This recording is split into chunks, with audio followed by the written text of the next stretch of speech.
put a tractor or a skid steer or a mini excavator, something on this trailer and take it somewhere, the first things that you need to look at when you're doing that is the trailer hooked up properly. If it's not, what'll happen is the trailer will come off the hitch and smash the tailgate, smash the bumper, get somebody hurt. And you can look up here. There's a few components to the hitch. You got a safety locking pin there. That you got to pull that back and up. So now you can jack the trailer up and unhitch it. A lot of times what'll happen is that thing will be like that, and if you don't check it, when you go to put weight on the back of the trailer, it'll pop up and that hitch will come off there. So that all the way down, make sure that's in the locked position with the pin in it, and bend the pin back so that it can't pull out. A lot of times you'll see this cable, it's a breakaway cable. It goes to this box here. What that does is if the trailer were to ever get away from the truck, it pulls out and locks the brakes automatically and keeps it from just running away. Your safety chains here, you want to make sure that they're crossed. You can see that here that they're crossed. That's to create a basket under the hitch of the trailer. If it falls down, it'll catch that and kind of keep it attached to the truck long enough to get you stopped. You've got your light plug here. Make sure that it's locked in all the way. The 5 prong on this one. I think we've got some that there's different plugs on them. And then your safety pin for the actual Reese hitch and the receiver, you want to make sure that the pin is in and that the cotter pin is in that one. So now you're hooked up and ready to go. We'll do a trailer truck walk around.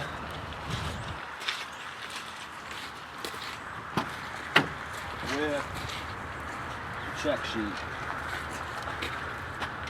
Of course, this one is plumb out. Somebody didn't refill it, but we can go through it. These are in the shop, and Jason's little gray desk there in the drawer. First thing is the motor. You want to pop the hood, check the oil.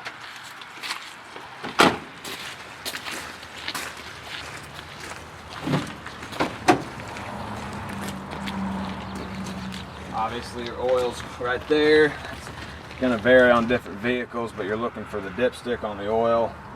Anything else that pops out to you, leaking oil, broken fan belts, frayed wires, anything that catches your eye as being wrong, fill out a maintenance request on that. Next on the list is transmission. Does it shift into gear smoothly? You shouldn't hear any clunking noise or grinding, anything of that nature. None of our pickup trucks have clutches. Steering mechanism, make sure it's not real loose. Steers, the horn, windshield wipers. You always want to adjust your mirrors before you take off. The lighting devices, you can always check all the lights before we take off. We turn the headlights on. I usually do just the 4 ways first.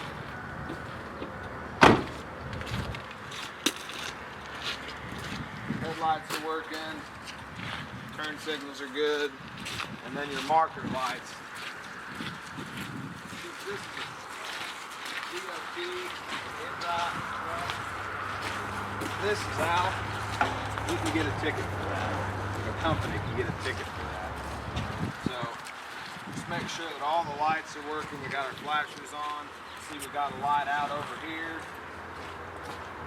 Same thing, just let Jason know. That's something that's probably pretty easily fixed.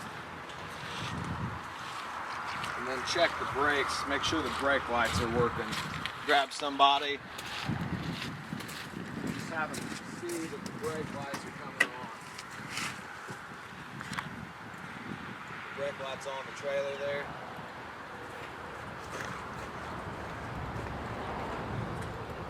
Yeah, okay.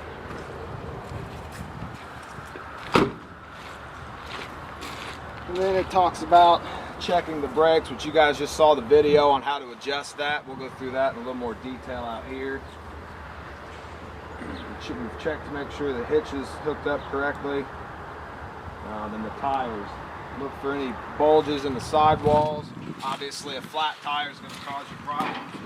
Don't just look, give them a kick. Since these are on dual axles, a lot of times what will happen is one tire will go flat, and if your trailer's empty, you won't necessarily notice it until you're taking off down the road. So give them all a kick.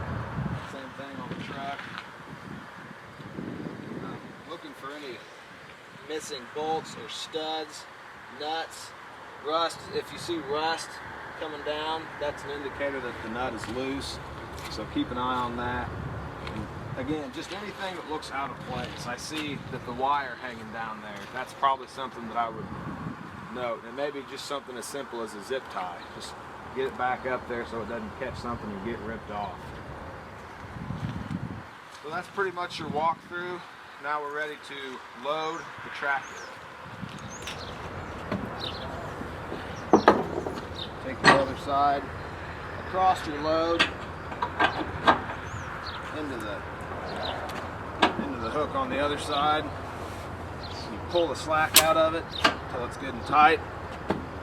Pull the lever here and then just ratchet it until it's tight. Some guys like to just let this flop around. Some guys will tie it off. What I like to do is reel it up. Like that, and put it under the strap.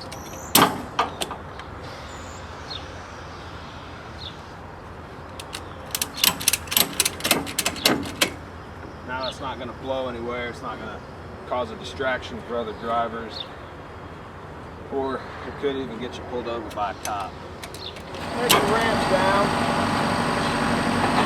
This little thing right here is to catch the arm. You leave that down and you're parked on pavement or concrete and you load the truck, you load up on there, that thing will get shoved down into the pavement. So make sure that thing's up. It'll either get shoved down or it'll get bent, and then you'll be trying to figure something out to hold the ramps up.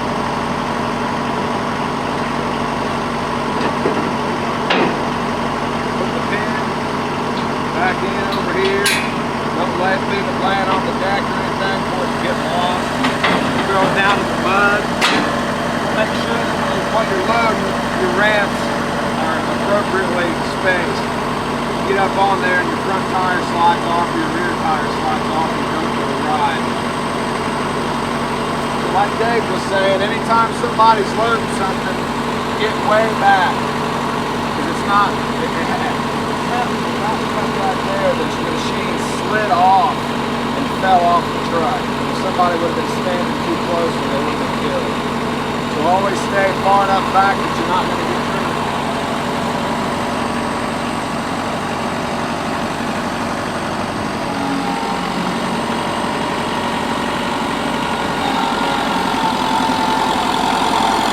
Nice and small, you're not trying to win the race or anything.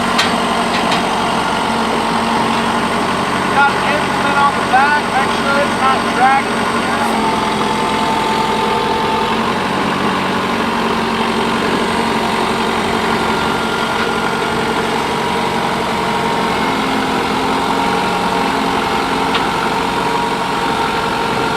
Now once you're up on the trailer, watch the tone of the trailer on the hitch.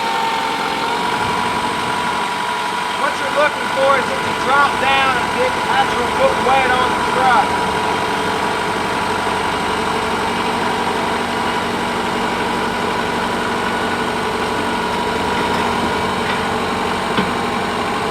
So now there's a little bit of weight on there. You still need to pull forward a little bit more. Put some more weight on there to give it some traction in the back.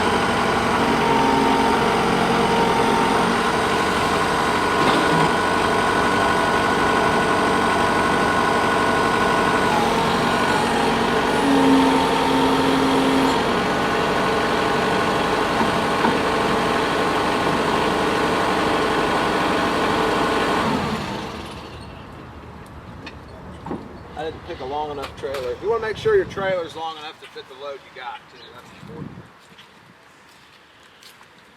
So you saw that when it went down and actually made contact, I pulled forward just a little bit more. It's always better to have a little bit too much tongue weight on the truck than too much weight in the rear. What'll happen is it'll pick the back end of the truck up enough and get squirrely on you. And we've actually had trucks getting accidents because of that. So it's important that you center the load on the trailer and you get enough tongue weight on it that the truck's not going to be squirrely.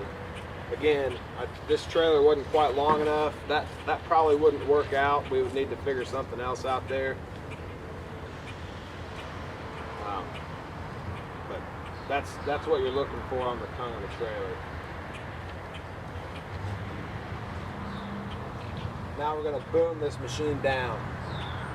When you do that, usually you want to have two different directions of pull on it. Meaning, if I were to boom this down, I would want 4 chains or four boomers on it. One pulling this way, one pulling that way, and then 2 back here in the back pulling it back this way. That way you're pulling the machine to all sides of the trailer. Sometimes you'll see guys that they want to boom it with the chain running like this and like this. Then you're just it can still move if you don't get that done right. So it's always better to kind of pull different directions. It's inevitable that sometimes that doesn't happen. So when you're booming it down, come here, you're looking for the strongest part of the machine. You wouldn't want to put a chain on, say, the tie rod. You're looking for something a little more secure like this. Something that's going to really have a good hold on it. Take the chain around it.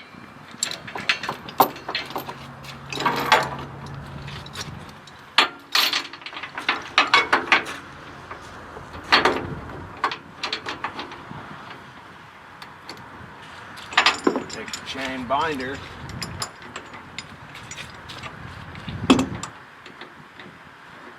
You just get it as tight as you can. If you just leave it so there's a lot of slack in the chain, you'll be ratcheting it all day. So get it as tight as you can. And then this here, you can move this, and that selects loosen or tighten. You just watch your threads there. You can see that it's letting the slack out. So you want to move it back to tighten.